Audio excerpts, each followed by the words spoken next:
자, 이 나라 정치가요, 지금 앞으로 남은 3년이 예측 불가, 그야말로 안개 속하고 똑같습니다.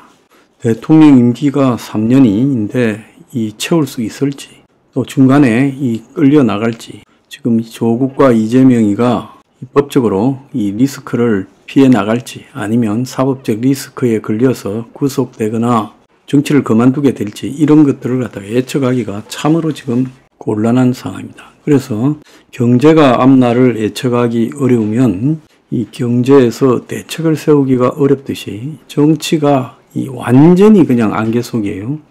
자, 이 속에서 이 세 사람이 어떤 관계로 서로를 엮어갈지도 지금 전혀 알 수 없어요.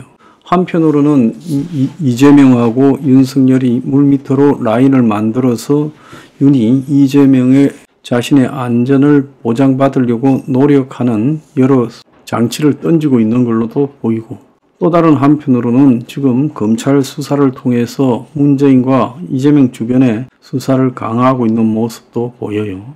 조국은 윤석열과 불구대천의 원수인데, 이 조국이 임기를 1년 단축하고 개헌을 하면 윤에 대해서 과거를 묻지 않겠다, 이런 식으로 지금 이야기를 던지고 있어요. 그래서 약점 많은 세 사람이 서로 물고 물려서 대한민국 정치판을 끌고 가고 있어요.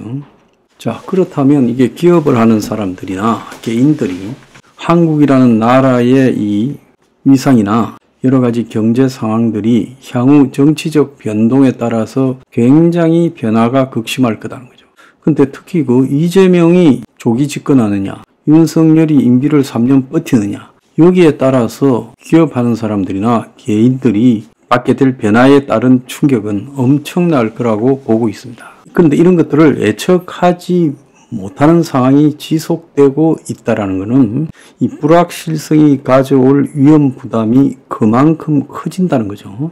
그래서 한국의 대기업들 지금 같은 경우에는 도대체 어디에 어떻게 줄을 서야 되느냐, 지금 누가 잡을 것이냐, 이런 문제에 대해서 굉장히 지금 당황을 하겠죠.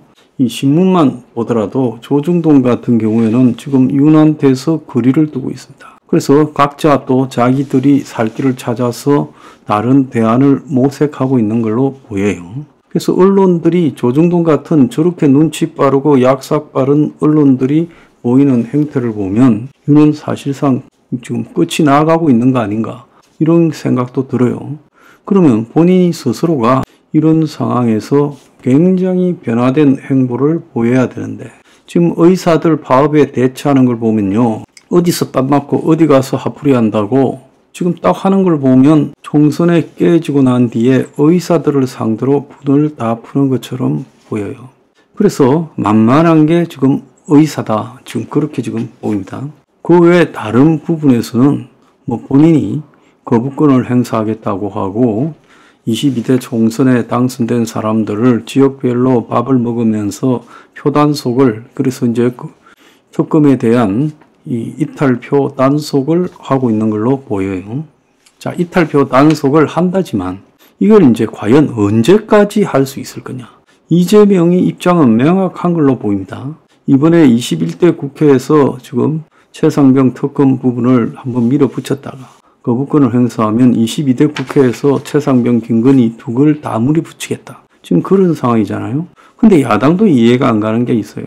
자, 자기들이 과거에 문재인 때 공공의대 만든다면서 의대 정원을 몇백 명 늘린다고 했다가 반대로 이제 물러섰잖아요. 근데 윤석열이 지금 2,000명을 밀어붙이겠다, 이렇게 하면서 난리가 나 있어요. 근데 이제 이 문제에서는 이재명이가 거의 언급을 하지 않고 있습니다. 의사들하고 협상해서 적절한 숫자. 그러니까 한마디로 지는 언제든지 황제 입원을 할 수 있으니까 자기는 아쉬울 게 없어요. 지금 이 파업이 계속되는 게. 그러니까 민주당이 원하는 거는 의사들과 정부 간의 대립이 지속되면서 그 정권에 엄청난 데미지를 주고 심각한 사회 문제로 비화되기를 기다리는 것 같다는 거예요. 그래서 민주당이 의대 정원 2,000명을 정부가 고집한 데 대해서 특검하자라는 이야기는 안 하잖아요. 진짜 국민이 알고 싶은 것은 최상병이나 김건희 이런 부분도 알고 싶은 사람이 많겠지만은 의대 정원을 갖다가 2,000명을 늘리는 과정에서 도대체 어떻게 저렇게 되었나라는 부분, 근데 이걸 특검하자라는 이야기는 전혀 안 하고 있습니다. 그냥 정부에서 말도 서툴렀고 번복했고 그러니까 적당히 그냥 행정법원의 판사가 때려서 끝났어요. 근데 이거는 하자 말라는 거야. 그러니까 특검이라는 것이 철저하게 이재명 개인의 정치적인 이해관계에 따른 특검이다라는 것도 부인할 수 없는 사실이에요. 자, 이재명은 지금 대장동이나 성남FC 그리고 대북 송금, 선거법 위반, 그리고 위정교사 이런 것들이 줄줄이 엮여 있습니다. 조국은요, 그 자식 스펙 조작한 문제로 지금 2심에서 2년을 선고받고 법정 구속만 안 당해 있는 처지죠. 이런 사법 리스크적 약점이 있고, 윤은 또 한편으로 보면 저 최상병 특검 과정에서 도대체 윤이 어떻게 해서 그 결정이 갑자기 뒤바뀌게 됐느냐라는 부분. 또 김건희가 최 목사라는 사람을 만나가지고 2차례에 걸쳐서 선물을 받았다. 이 문제에 대한 특검, 도이치모터스 이런 것들이 걸려있죠. 서로가 다 솔직히 말하면 국가 지도자, 국가의 대통령이나 야당 대표로서 다 문제가 심각하게 있는 거죠. 자, 그런데 이들이 또 각각 가지고 있는 나름대로 그 약점에 버금가는 파워도 있습니다. 이재명이는 지금 여의도 대통령이라고 불리고 170석에 가까운 의석을 장악해 있고 실제로 조국과의 연합을 통해서 190석에 가까운 의석을 갖다가 영향력을 행사할 수 있는 위치에 있어요. 자, 그래서 여권에서 이제 한 8명만 이탈하면 이재명이 뜻대로 윤석열이 탄핵도 시킬 수 있게 돼요. 그런 상황이고 조국 또한 지금 자신이 12석을 가진 정당의 대표가 되어가지고 이제 원내 3당의 대표로서 자신의 입지를 갖다가 과시하면서 지금 이재명의 이 좀 거리감을 두는 현 정권의 비판적인 계층의 지지를 갖다가 모으고 있어요. 그래서 야권에 이제 둘 다가 자기 대권 주자의 반열이라는 부분에 또 가 있는 것도 사실이에요. 그런 상황에서 윤은 지금 자기가 가지고 있는 힘이 결국 대통령이라는 위치를 이용해서 자기가 했던 검찰이라는 기능을 이용해서 국가의 사법기구들을 장악하고 또 이 사법부에 어떤 형태로든 영향을 행사해서 이재명에게 조국에게 치명적인 타격을 가할 수 있는가? 그것이 이제 대통령이 가진 힘이겠죠. 그런 게 없다 하지만 이번에 의대 소송에서 봤듯이 좀 궁색하게 행정법원 판사가 고법에 전부 손들어 준 거 아닙니까? 그러니까 결국 윤도 힘이 있다. 그러면 각각의 약점과 힘을 어떻게 서로 행사할 것인가? 이게 지금 굉장히 수수께끼입니다. 그런데 이제 여기서 보면 이재명도 시간에 쫓기고 있고 조국도 시간에 쫓기고 있고 윤은 시간을 끌어야 되는 차이가 또 있어요.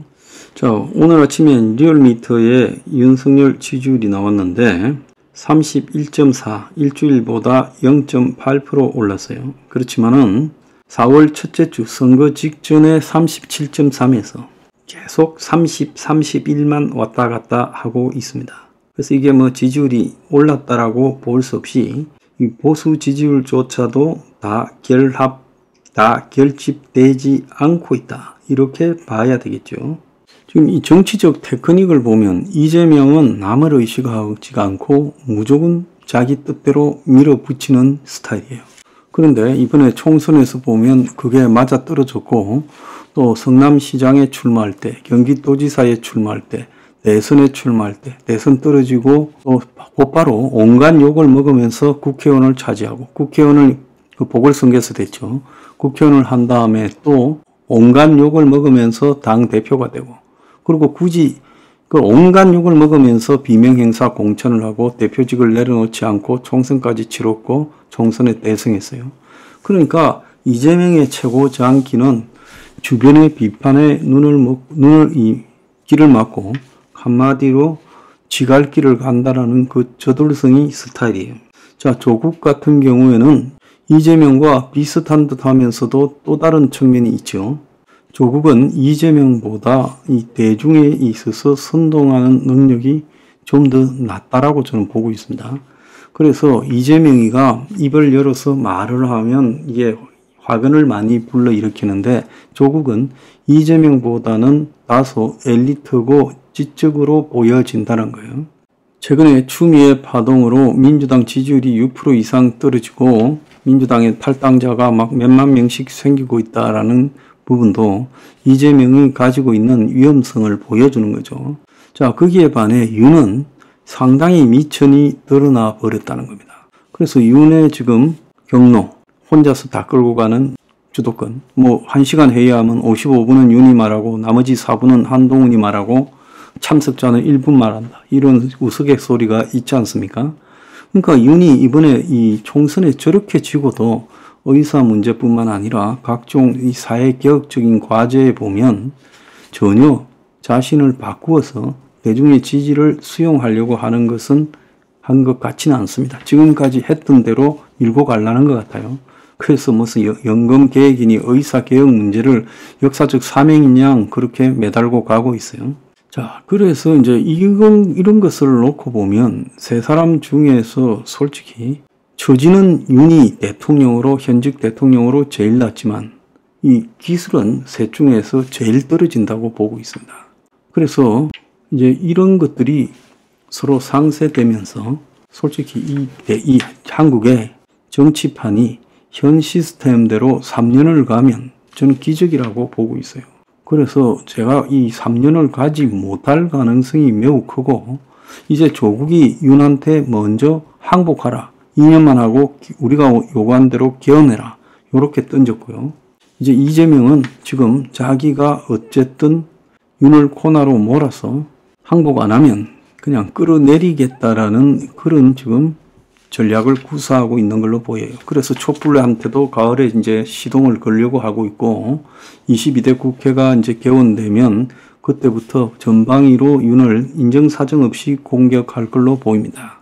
자, 그런데 지금 이들이 싸우고 있는 이 모든 것은 국가를 위한 정말 없는 사람의 주거를 위한 투쟁도 아니고 교육비나 보육비용, 노인 요양을 위한 투쟁도 아니고 일자리를 위한 투쟁도 아니고 그야말로 각자 자기 개인이 살기 위한 투쟁에 몰입하고 있다는 게 지금 국가적 비극입니다. 자, 그래서 외견상으로는 권력을 가지고 있고 힘이 센 척 보이지만 실제로 기량이 제일 떨어지는 윤석열이 그 맷집으로 얼마를 버틸 수 있을까 참으로 우려됩니다.